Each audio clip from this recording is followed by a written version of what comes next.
Olá, meus irmãos. Hoje eu quero falar contigo sobre quando será o fim. E o tema de hoje é baseado em muita loucura que eu tenho visto no meio cristão nos dias de hoje. Eu tenho visto pessoas dizer que não usam máscara porque é símbolo da escravidão, da escravizaura, aquele negócio todo, e que a máscara não protege nada, isso é coisa da China. E eu tenho visto cristãos ficarem desanimados quanto a trabalhar, quanto a programar a vida, porque Jesus está voltando, Jesus vai voltar agora. E eu já vi gente dizendo que as 70 semanas de Daniel, profetizada lá na Bíblia, no livro de Daniel, são na verdade 70 anos que começam a partir da reedificação de Jerusalém, que se deu em 1967. Ou seja, para essas pessoas, 70 anos depois, Jesus voltaria em 2037, ou seja, já até marcando data para uma suposta vinda de Cristo.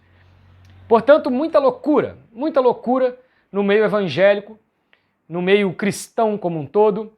E eu quero falar com você acerca do que a Bíblia fala, especificamente do que Jesus falou, de quando seria o fim.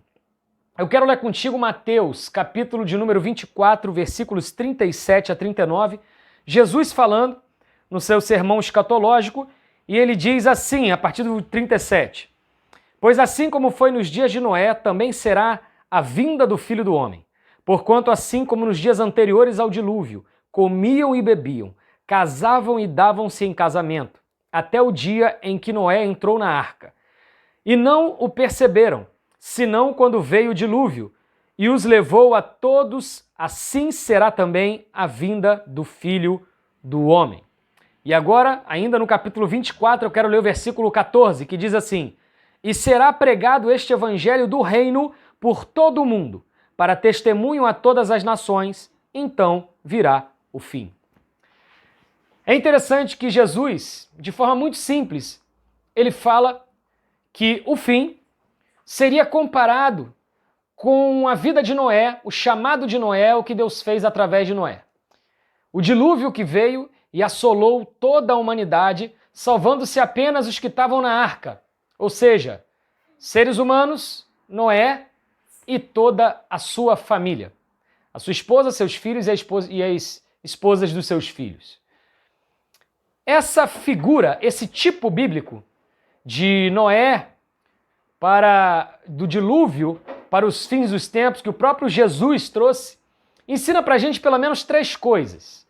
Nesse rápido vídeo eu quero te esclarecer 3 coisas que Jesus traz através dessa figura de Noé e que nós podemos tirar através do que aconteceu na história do dilúvio. Primeiro, Noé é um tipo de Cristo.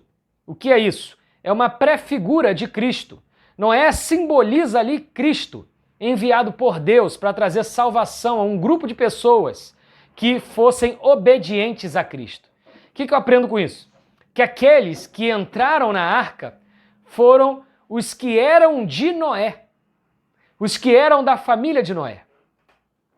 E João, capítulo 1, o Evangelho de João, no capítulo 1, no versículo 12, diz que todos os quanto receberam a Cristo, Deus deu o direito de se tornarem filhos de Deus. Em outras palavras, os que receberam a Cristo tornam-se família de Deus. São os que serão salvos no dia do Senhor, no dia do dilúvio, no dia que virá o fim. Então a primeira coisa que eu aprendo nessa figura, nessa alegoria que o próprio Cristo trouxe entre Noé, o dilúvio, o fim dos tempos e Cristo, é que serão salvos os que são de Cristo, como aqueles foram salvos porque eram de Noé. Segunda coisa que eu aprendo na história de Noé, a condição, presta atenção nisso, a condição para que o dilúvio viesse era a construção da arca. Deus disse para Noé que 7 dias depois daquele término da construção da arca, viria então o dilúvio. O número 7 é o número da perfeição na Bíblia. Não necessariamente são 7 dias exatos, mas nem sempre são 7 dias exatos, mas é um período de perfeição. Os 7 dias que Deus criou o mundo, por exemplo, é um exemplo claro disso. Então, o tempo do dilúvio durou o tempo de construção da arca. E a arca é um tipo da igreja. A arca é um símbolo para a igreja. Então eu acho que você, muito inteligente, sábio aí, já entendeu que Cristo voltará, o fim se dará, o início do fim propriamente dito, se dará quando a igreja estiver pronta, tal como a arca ficou pronta. Quando a arca ficou pronta, eles entraram na arca, Noé e todos os seus. E a partir de 7 dias depois, veio então o dilúvio. Eu não sei a sua teologia quanto ao fim dos tempos, se você é pré-tribulacionista, pós-tribulacionista, milenista, mas isso dá uma indicação para a gente que eles foram levados para a arca, levados para o local da salvação, e depois vieram 7 dias até que viesse o dilúvio. Então, eu particularmente creio que eles foram salvos entrando na arca depois de 7 dias do dilúvio, quer me dizer que o arrebatamento se dará em determinado momento quando a igreja estiver pronta, e a igreja simboliza a arca, né? A arca simboliza a igreja, e logo depois virão os 7 anos da tribulação e depois virá o dilúvio e todo o fim. Mas o mais importante para a gente aprender nessa passagem é que o tempo do fim, não adianta esses loucos da teologia fazerem contas para achar o dia que Jesus voltará, dizer que vai ser hoje por causa do coronavírus, que vai ser nessa geração agora por causa do coronavírus. Não adianta isso, porque a igreja tem que estar pronta para Jesus voltar. E prova disso é o versículo que nós lemos também no início, de Mateus 24, no 14, que o próprio Jesus disse, e eu vou ler de novo: será pregado este evangelho do reino por todo o mundo, para testemunho a todas as nações, então virá o fim. Depois que o evangelho do reino, a igreja estiver pronta, e o evangelho do reino pregado por todo mundo, virá o fim. Quem irá saber que o evangelho do reino chegou a todos os confins da terra, a todo mundo? O próprio Pai é quem sabe. Nós não sabemos. A plenitude disso só Deus sabe. Quando o alcance do evangelho, da forma que Deus quer, chegar a todo mundo. Então não adianta a gente querer datar. No próprio versículo, no capítulo 24 de Mateus, Jesus disse que não adianta querer marcar data, porque ele virá como um ladrão da noite.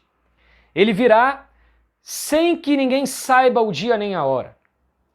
Então, meus irmãos, a gente conclui nessa segunda comparação com a história de Noé que o fim depende da igreja estar pronta e não depende de um vírus, de uma guerra. Sabe por quê? Porque guerras, doenças, pestes, males sempre vieram na história da humanidade, especialmente depois de Cristo. Depois de Cristo você vai perceber que é sazonal. Sempre há um período de grandes guerras, um período de grandes doenças, um período... É como se Deus estivesse avisando as gerações para estarem sempre preparadas. Eu costumo dizer que muito melhor do que ficar esperando Jesus voltar, o arrebatamento chegar, ou que seja, hoje ou amanhã, é você se preocupar com a sua vida, em tanto pregar o evangelho para os outros e anunciar a salvação, quanto a sua vida, quanto a sua salvação. Porque a gente não sabe o dia e a hora que Jesus vai voltar, mas muito menos a gente sabe o dia e a hora em que a gente vai estar vivo. A gente pode sofrer um acidente, a gente pode ter um infarto fulminante, enfim. A gente não sabe o dia e a hora que está reservada para a gente, então nós temos que estar prontos. E a terceira figura é que todos estavam distraídos na época de Noé, tal como estavam no período em que viria o fim, em que Jesus voltaria. E eu quero terminar te falando isso. Que você não esteja distraído. Que você não esteja alheio ao que Jesus disse. Que você esteja certo da sua salvação e certo de pregar a salvação a quem precisa. E eu quero abençoar a sua casa, abençoar a sua vida. Que você se sinta cada dia mais próximo do Senhor. Cada dia mais falando, Maranata, vem Senhor Jesus, porque nós estamos prontos, porque eu quero ver a tua glória. Que Deus te abençoe, você e a sua casa. Que você usufrua da salvação que Deus tem para a sua vida. No nome de Jesus. Amém.